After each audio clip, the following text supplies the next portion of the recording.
Readers Entertainment Radio presents Booklights with your host, author Lisa Kessler. Booklights, where we're shining a light on good books.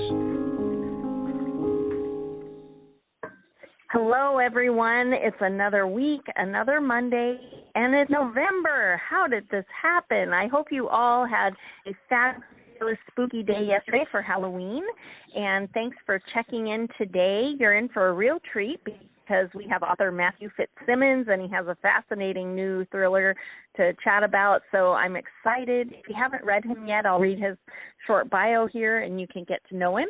Matthew FitzSimmons is the author of the best-selling Gibson Vaughn series, which is Poison Feather. He was born in Illinois and raised in London, England, and he now lives in Washington, D.C., where he taught English literature and theater at a private high school. And you can read more about him on his website, and I did put a link right there on Blog Talk, so if you're listening live or if you're listening later, you can click that link and check out what he has coming up. Sorry about my puppy there in the background. This is live radio, and without any further delay, are you there, Matthew? I am, Lisa. How are you? Thanks so much for having me on. Oh, yeah, thanks so much for coming on. And you have a brand new book called Constance. You want to tell everybody why they should go grab it this week? Well, I'd love to. It's a thriller set in the near future and presupposes human cloning is a possibility. And basically, so my elevator pitch, if you were trapped in an elevator with me, I would say that the book is about a woman who dies and is cloned and has no memory of how she died. And so the clone has to investigate and try and find out what happened to her, her original, if you will, before whatever nefarious forces did her in the first time and get a chance to do it again.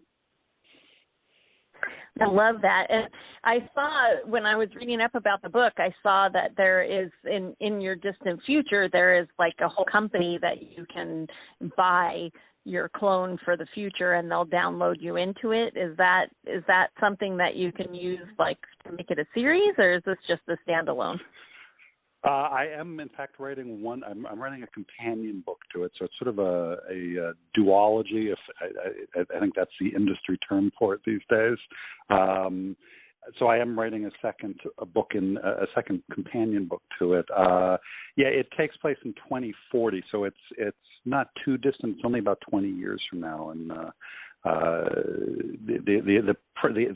way the technology is presupposed to work is that the company will keep an uploaded copy of your consciousness, your memories, your personality, all the things that make you you, and an extra clone of your body, so that in the event that there's sort of an accident or something terrible happens, the stored consciousness will be downloaded into your clone, and your life can sort of continue with sort of a minimal interruption rather than that being the end of the road for you.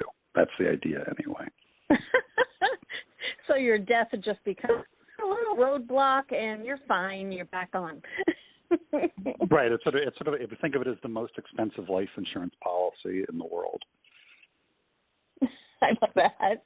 And I have to ask, did you watch Upload on Amazon? Have you seen that show yet? I've not. Is that the one about the sort of the afterlife? Is that what that one is? Yeah, it's like virtual reality. Yeah, so they're not using clones like your book, but it's where they upload your consciousness and you choose your forever after your eternity home, and they download you into a virtual reality you, and they download your consciousness into there, and it's a fascinating show. I'm still waiting for season 2, but wow, it was really interesting. But that's kind of what it reminds me of is, they upload your consciousness and then download it into something else.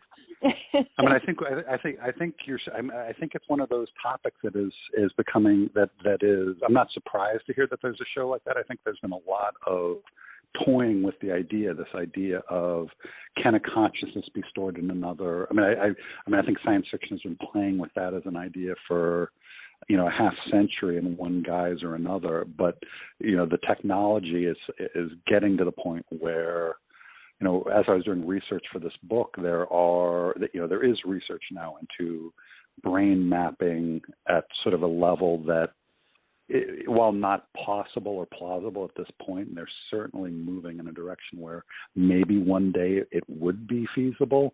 And I think that any time that sort of specter rears its ugly head, or maybe not ugly head, maybe it's a pretty head, I don't know. But I think then you start to see fiction.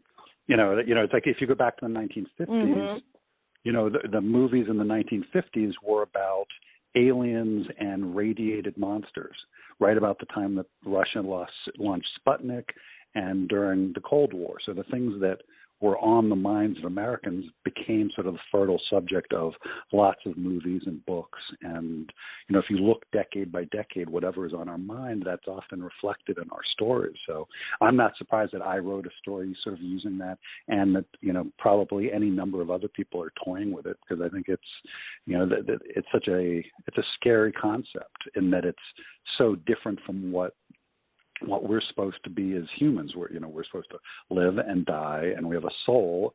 And if we can move our consciousness into another place, what does that say about our ancient ideas of what a human being is? It's just a neat thing to toy with and to think about. Yeah, it's very interesting. It's kind of the danger level to me seems right up there with time travel. If you could do it, how dangerous would that be? What are absolutely. I mean, I think that's one of the things that we do is we don't think.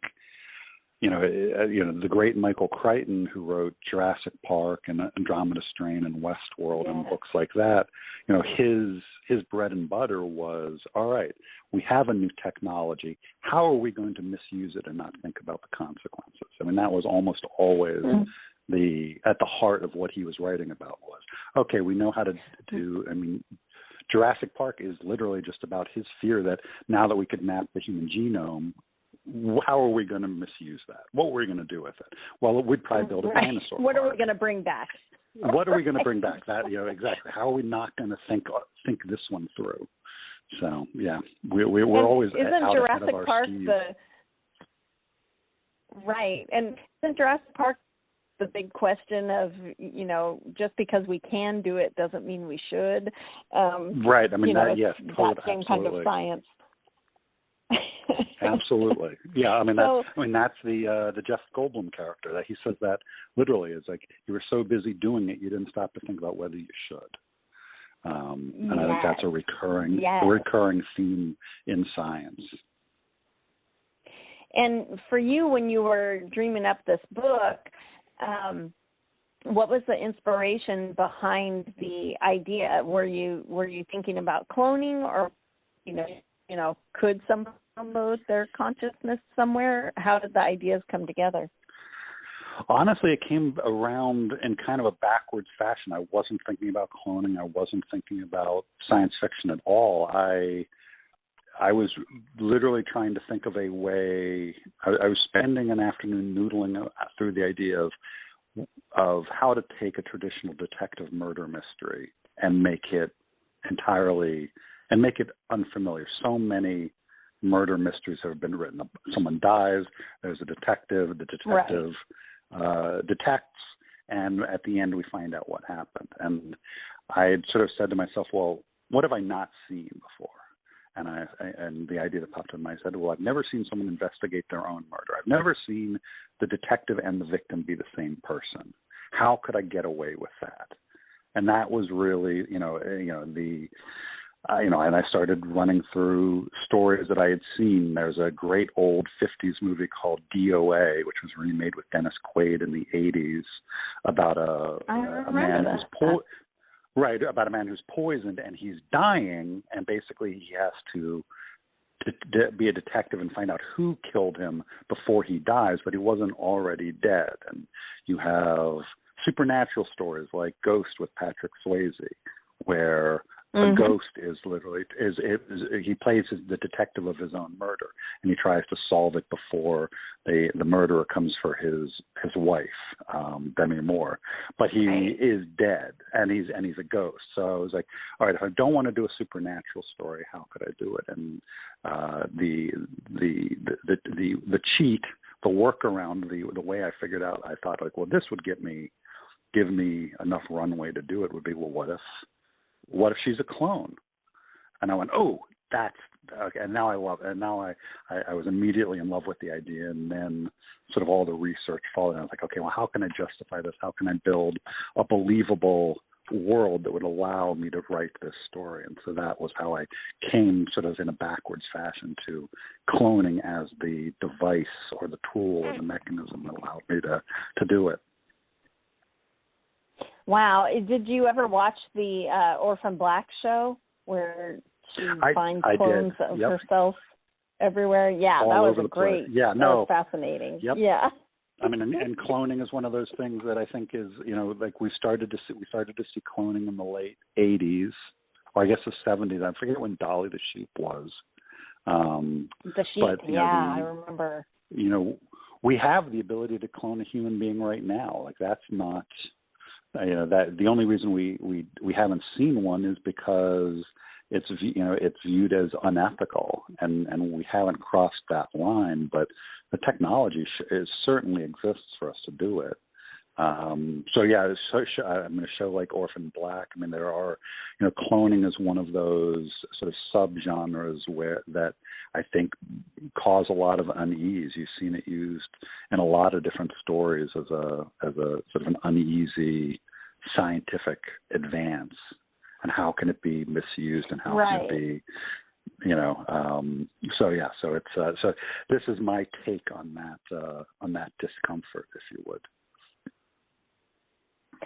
Did you find yourself doing lots of science research that you never dreamed you would be looking at? I did. I mean, that's the best part about, I think, one of the perks of being a novelist is getting the excuse to sort of learn things that you didn't know, and having to become sort of a casual expert in subject areas that you didn't go in knowing anything about. And I was lucky enough to talk to, the other nice thing about being a novelist is that if you find an expert in something that you need to know about, and you're like, hey, I'm writing a thriller, can I buy you dinner, and will you just tell me everything I need to know? People are so incredibly generous with their time. And so I reached out to a neuropsychiatrist at Johns Hopkins University in Baltimore. I talked to engineers at Bell Labs in Texas. I sort of used that and sort of bludgeoned my way into people's time and be like, tell me, give me your insights, give me your thoughts on it. So I did. I did a lot of reading, and I talked to as many experts as I could politely twist their arms into giving me their time, to making me sound much smarter than I actually am. Right. Yeah, I've gone down interesting research holes, and I remember seeing a writer meme on the internet about, when did you become a nuclear physicist? And the author says last night. Yeah. Yep. We have to step into their skin quickly. Yeah, and it's a lot like going to see a play. It's like I'm not an expert on any of these things. I know just enough not to make myself look like a complete fool, and that's where it's like going to a play and you're sitting in the audience and you look at the stage and it's a home and it looks beautiful and it looks like a realistic home with lights and everything. But if you went around the backstage, it's just 2x4 unpainted 2 words and plywood all nailed up. Like you only want to see it from the one side. And I think like writing a book can sometimes be like that. It's like we're not really building, whatever we're building. We just need it to look authentic enough that from the audience, from the reader's point of view, it feels immersive and feels real and feels like something that they can trust to be solid if they put, if they stand in it. And So I had some very smart people help me build a convincing set. I like to think. I hope. Well, that kind of dovetails into my next question for you is I know you have a theater background, and like I used to be an opera singer and a musical theater, and I always feel like that really helps in my writing because I see, I see a scene from standing in it kind of thing. How do you think that your theater background influences your writing? So many different ways. I mean, I think, my background was sort of as a director, sort of a play director. And, you were often working with an existing text, a play. I mean, say, whatever play you were working from, and you basically got into a room with three actors who were playing the characters who were in a scene, and then you had to block it, and you need to have conversations and think through, all right, what are the motivations? What, where are you going to be when you say this? Why are you saying this? Sort of think through the dynamics of how this scene will play out dramatically to be engaging with an audience and to feel lived in and real and to feel and not to have that moment where you're like, ooh, that doesn't, I'm not buying that. And I think that translates very nicely to fiction. The only difference is you don't have actors who are going to have a temper tantrum. And, well, that's not really true. Sometimes your characters in your fiction will throw a temper tantrum and refuse to work anymore today. And then that's called writer's block.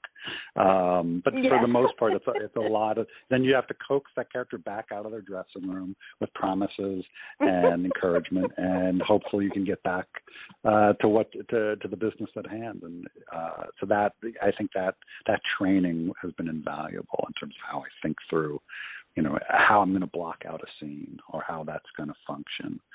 And how you're going to build a story, so that when you get to the end of the play, when you get to the end of the book, there's that satisfying resolution. There's that there's that catharsis. There's that release of tension. You see the change.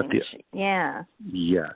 Yeah, exactly. So, there's a lot of similarities there, as well as differences. So I think that's a really interesting question you ask, the way that how do different art forms relate to each other? That there are art forms that look like they're the same, but they're often very different. But at the end of the day, art is often a reflection speaking towards a human experience. So it's neat to think about. Yeah. And what did your writing journey look like? Were you working on a play one day and thought, I could write that better? What convinced you to step away from the stage and write a book? Well, it was a very convoluted, non-linear path that I often wished I did have a time machine and could pop back and have a stern conversation with my younger self. Smooth that out. Yes, let's not make this as any more difficult than it already is. I was after college. I was in New York working in the theater, and I was living with a playwright, and New York is a tough town, and breaking in the theater is a tough business. And at some point, I started writing a book just because it felt easier than trying to get my big break in the theater. A ridiculous. This is the conversation I would have had with my younger self, was that's just a bad idea. That was just not true, and all kinds of foolish. But I wrote a book that I wound up not being able to sell. That in retrospect wasn't especially good and wasn't ready. I wasn't ready. And I stepped away, and I as you mentioned in my bio, I wound up an English teacher for a decade or so. And I was writing in my spare time, and it really was just sort of like a process of becoming ready. And I sort of took another shot at it. You write, you sort of invest all this money in writing a book, and then it doesn't pan out, can sort of take the wind out of your sails. At least it did for me. And it just took some time for me to get brave enough to try again, to sort of stick my put your head back on the chopping block, so to speak, and find right, out whether there's so much time, rejection. There's a ton of rejection, and it can be really enervating and draining to sort of go through that. But the second time was a charm, and I wrote Short Drop while I was still teaching. It was funny the day I went in to tell my students that I had sold a book and I was going to be an author. One of them looked at me and was like, "Well, so I guess you do know what you're talking about." I went, well. I said, "All right, smart guy." Let's not get ahead of ourselves here. Let's not get ahead of ourselves. But yeah, no, I've been very fortunate and very lucky. And after the sale of my first book, I've been able to write sort of continually, and Constance is my sixth book. So I count myself as very fortunate. Yeah, and I think it's interesting. I was lucky enough that I got to meet Ray Bradbury a couple times before he died. Oh, and wow. He talked about, he could make you cry just talking about writing. He was so passionate about it. But he used to talk about that he believed, because he did poetry, playwriting, novel writing, short stories, but he believed that writing is the hardest art form, because he said, when I started painting pictures, he said, you would never try to sell your first painting. You can look at it and see that it's not right. And he said, but writing, you learn in school to write complete sentences, to use adjectives and verbs. And so when you put all those sentences together and you have a full novel, you think it's ready to sell. And he said, but the problem is you know how to write, but you aren't yet a storyteller.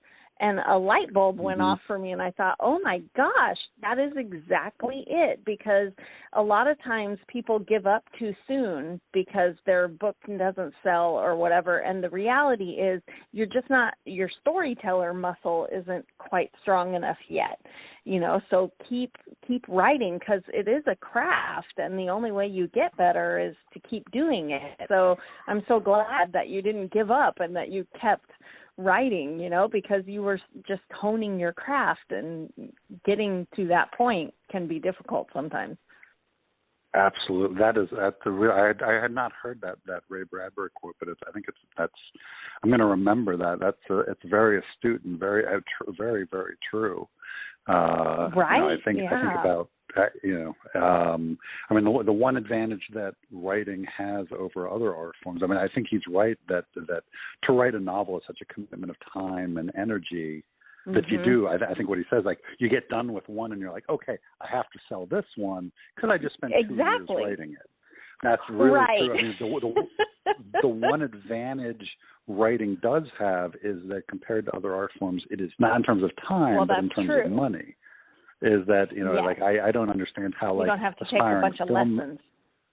You don't have to take it, and you don't need a lot of equipment. If you want to make a movie, I'm always sort of amazed by people like a Wes Anderson who, or a Richard Linklater, or one of these fellows who made a movie for $16,000 by borrowing and maxing out their credit cards, and then basically if it doesn't work, now you got a film and you're $30,000 and a bunch of equipment. And a bunch of equipment that you now need to get rid of. The nice thing about writing is that and you don't have to borrow, and you don't also have to get your friends to help you. Writing is nice in that you can go off somewhere quiet, and for the price of a notebook and a pen, laptop, you can do right, or a laptop, whatever your tool is, you can do it, and you can keep it to yourself until you're ready to share it. That's such an interesting. I really like that. I'm going to be thinking about that Ray Bradbury quote a while now.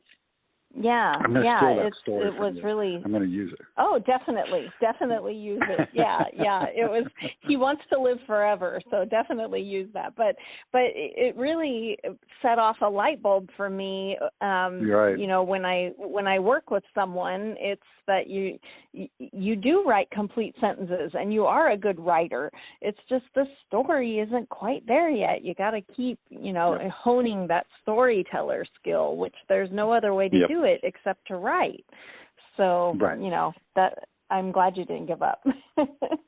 Thank you. Me too, as it turns out. Me too. So before we run out of time, I wanted to talk about your other series, the Gibson Vaughn series. Is it finished, or Sure. are you going to write more books than that? It is finished ? There is. I have a sixth book in mind. Whether or not I return to that, the interesting thing about writing series is that as you come to each new book, you know all the characters and you know the world, and you have that advantage going. The drawback I've found is that the further you get into a series, sort of the narrower your story options tell. There becomes a story that's appropriate for this series. And I sort of found that, as I went along, I'd be having ideas such as the idea for Constance, which I actually had when I was writing the second Gibson Vaughn book. And I knew right away that a story about a clone was not a Gibson Vaughn story. Gibson Vaughn is a much more traditional thriller series. But I'd have ideas, and I'd be like, well, this isn't a Gibson Vaughn series book idea. This is an idea for this. And it sort of becomes, at least for me, it became harder the further into the series I got to come up with stories that interested me to keep telling in this. I think it's why oftentimes the further you get into a series, you start to get that as a reader, whether it's a television series or a book series or whatever, there starts to become a sameness to them in that, or a formula. And when you get to like the 27th book in a series, you start to feel like, okay, I pretty much, and there's something comforting in that familiarity. Right. But I found myself, I would say, sort of straining at the bit, or sort of like the limitations that series was putting on. A little stagnant. And I didn't want to get to a point where I was just sort of like churning out a Gibson Vaughn book. I really liked the 5 books that I wrote. So that's a long-winded way of saying maybe if I have a really good idea, but maybe so it's finished ? Like if I didn't write another one, if I don't write another one, I'm happy with it. But if a great idea came to me, I would be like, okay, because I love those characters, and it's always sort of nice to go back to them. So people could binge read the 5 and not feel like, where is the next book? So it ends on a good. Yes. On a good. I think it. Note. I do. I think it ends on a good note. And it's so much fun to write a series where you sort of become invested and attached to a set of characters. Over, I spent 5 years writing it. It will always hold sort of a very warm place in my heart, obviously. And for readers, too, it's always so fun to read a series because when you open the book, you settle right in with friends that you haven't seen in a while, Exactly. So it's and fun there's a for little readers. Catching up with them. Yep. Totally. Right. Absolutely. Yeah, seeing what everybody's been up to. Yeah, for sure. And for the readers out there, since the 5 are already out there, you can binge read, because now that we have Netflix, we've all been taught that we just want to read the next one. We don't want to wait. So they won't have to wait. They can read all 5. Exactly. So what's next for you? So I'm going to write one. So I'm writing a book called Chance, which is the companion book to Constance. I should be wrapping that up in the next couple of months, and then get that off to my publisher, and then I'm not sure. I have a couple. I normally have my next book sort of ready to go, and this is sort of the first time in a long time where I've got a sort of 3 or 4 ideas that I'm sort of like noodling over. So hopefully I need to noodle a little faster and settle on one noodle over another. Right. Rank the noodles. Rank the noodles. Line them up and have a contest. That's right. Well, this has been so much fun. How can readers get in touch with you after they read your book? Are you on social media, or do you have a newsletter? How should they get in touch? I have all of those things. Probably the easiest starting point is just to go to my website, www.matthewfitzsimmons.com. From there, you can pick your poison. I am on Twitter, Instagram. I have a newsletter, and all of those are available. There's a way to connect to all of those from my website. Great. Well, thanks so much for being on today. It was great chatting with you. Great chatting with you. Thank you so much for having me on, Lisa. Thanks for joining us on Booklights. Be sure to connect with us at www.readersentertainment.com for articles, blogs, videos, and podcasts that matter to readers.